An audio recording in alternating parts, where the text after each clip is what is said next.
Good morning, good afternoon, knowledge seekers from around the world. This is Dr. Walid. Today, I want to talk a little bit about the importance of English for social life.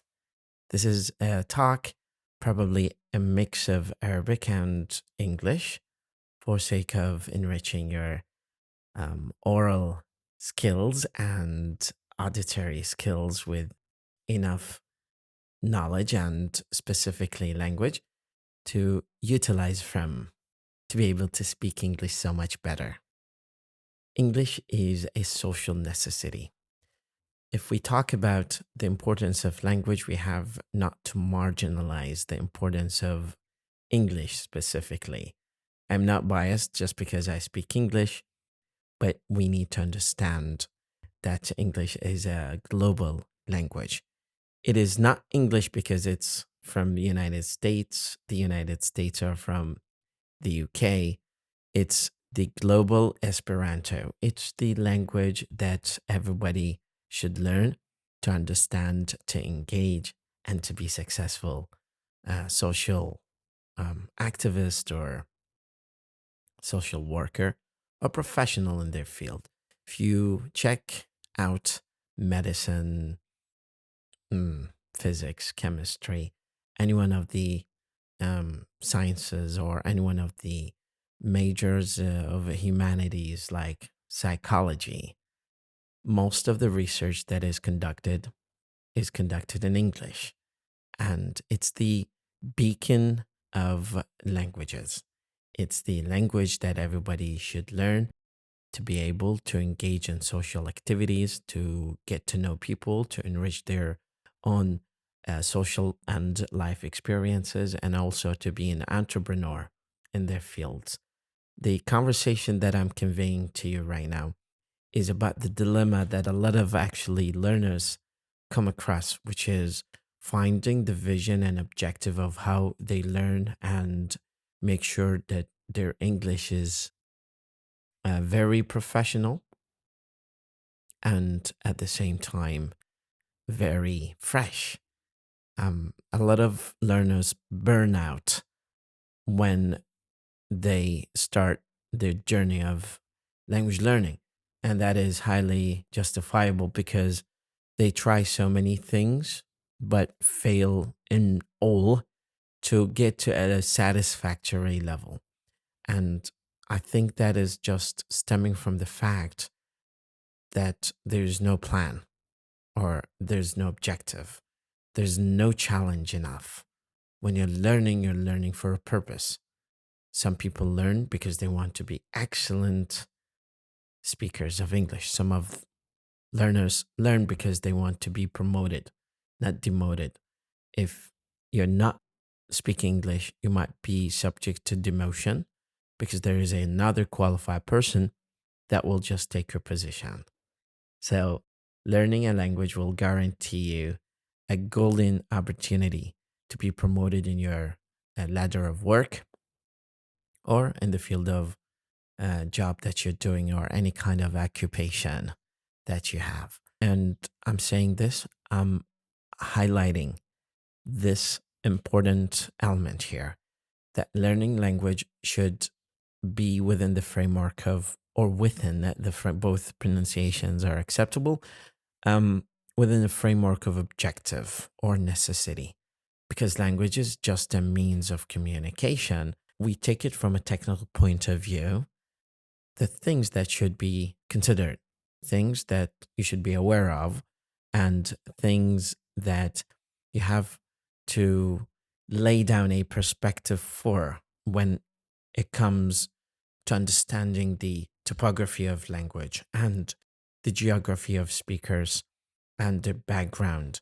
When we learn English, we just don't have to go through the intricacies of grammar.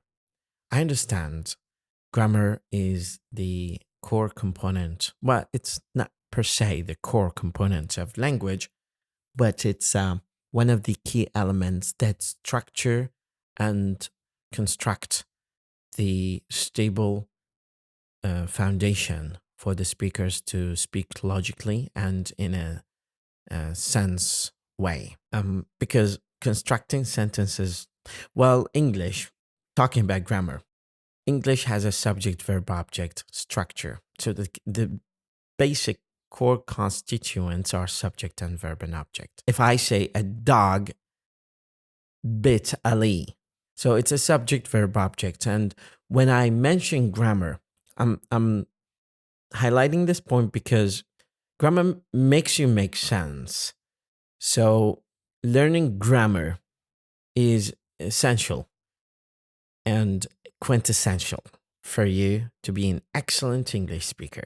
But exaggerating the structures and the key components and the deviations and irregularities of grammar is not necessary. Because you're not experts, you're not grammarian, you're not a linguistician in that matter to go that far with your intricacies of the grammar. Going back to the sentence. So if I say bit dog Ali, this is nonsensical sentence. It doesn't make any sense. I think you can visit Steven Pinker books published in that matter. One of them talks about the structure of English and how it makes sense. The book is called The Language Instinct. It's by the renowned psychologist, cognitive scientist, and professor Steven Pinker, where he talks about the structure of English and how it makes sense in the brain. But what I want to say here, focus on grammar superficially, focus on the elements that make you a better English speaker. Try to update your system with better versions of English. Listen and adjust your ears to a variety of accents and dialects so that you become perceptible to any kind of a dialect or accent and recognize it quickly. Don't exaggerate grammar and become a grammar Nazi where you just try to dictate and say every word as accurate as possible within the spectrum of sentences. Going back to my objective of this lesson, I think if we divide, and just to make a purpose of language learning, when it comes to language learnability, maybe if you can divide it into 4 sections, 25% is your personal effort, listening and practice, 25% including being tutored, being part of a course online or face-to-face. I prefer face-to-face because the validity of online courses might not be as equivalent to face-to-face courses. Eventually we engage with real human beings. We have to stand and communicate and add these meta physical, gestures. The nonverbal gestures that we have all convey some sort of like feeling and sense of what we say and how we say it, to whom and in what occasion.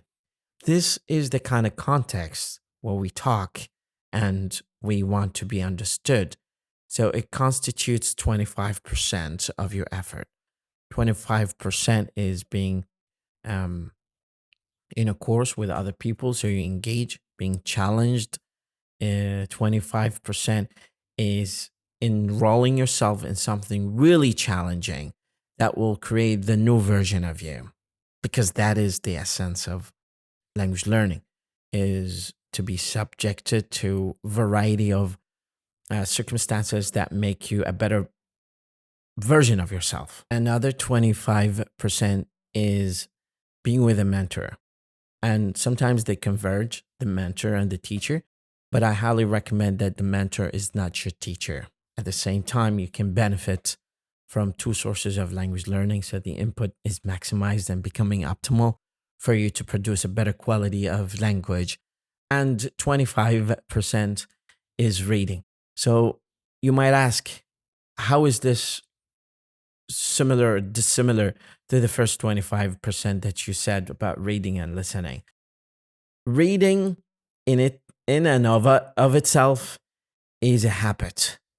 And this habit will change your mindset. It will change your thinking. It will make you more reflective and critical about your personality and about your engagement and interaction with people. The first version of reading is probably the textbook or the listening that you do, which is restrained to the borderline of the syllabus or the curriculum that you follow, and according to a plan to achieve something by the end of the terminal unit. But the second 25, or the last 25%, is the general reading of anything that has to do with your field of experience, because not everybody is a specialist. Not everybody is a specialist of English. Some people are biologists, so their key attention is revolving around biology or chemistry or nuclear science and rocket science and so on and so forth. Using language as a means of communication and receptibility of communication and also interaction will maximize and optimize your engagement socially. Focus on the social interactions and engagements using language. They will help you so much improve your language skills. And pay attention to reading. It's very important.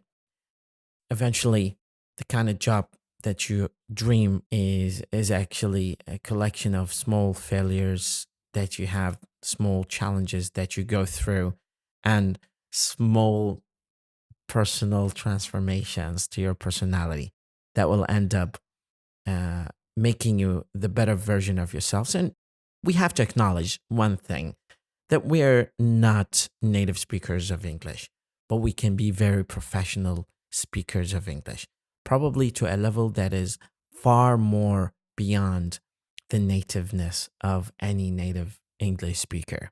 Being an excellent speaker of English, being an excellent communicator is completely far more beyond the standards and criteria of being a native speaker. So one of the criteria that we have here is measuring the person's ability with the accuracy. Not only does accuracy help you improve your English and communication, but it helps you on the promotional and successful and entrepreneurial level. Keep that in mind and keep grinding, keep working hard, keep challenging yourself with language. Try to immerse yourself in a learning setting where you guarantee that language comes to your ears and eyes from every direction. Thank you very much. مدرب اللغة وليد خالد.